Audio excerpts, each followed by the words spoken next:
పవన్ కళ్యాణ్ ఓజీకి తొలి భారీ కలెక్షన్లో అలాగే ఓటీటీలో కూడా రిలీజ్ కాబోతుంది. వాటి గురించి ఈ వీడియోలో పూర్తిగా తెలుసుకుందాం. పవన్ కళ్యాణ్ ఓజీ మూవీ నిన్న థియేటర్లో విడుదలైన విషయం తెలిసిందే. తొలి రోజు భారీ కలెక్షన్లు సాధించినట్లు ట్రేడ్ అనలిస్ట్ శాక్నిక్ తెలిపింది.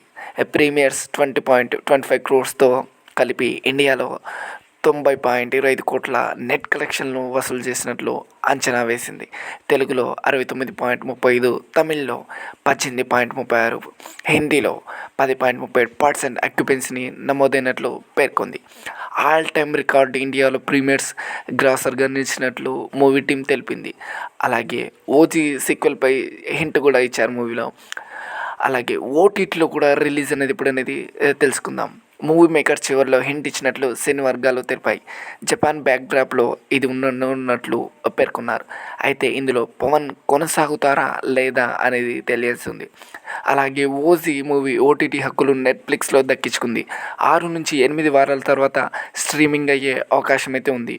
మరి మూవీ ఫ్యాన్స్ మూవీ చూడనట్లయితే చూసేయండి. చూసిన వాళ్ళు మూవీ గురించి ఫుల్గా కామెంట్ చేసేయండి. నాకైతే పవన్ కళ్యాణ్ ఓజీ సూపర్గా నచ్చేసింది. సో ఎలా ఉంది ఏమి అనేది రివ్యూ కూడా మీరు కూడా చేయండి. మూవీ చూసి మీకు తెలిసిన వాళ్ళు ఉంటే తెలియని వాళ్ళంటే అందరినీ చూపించండి. All the best.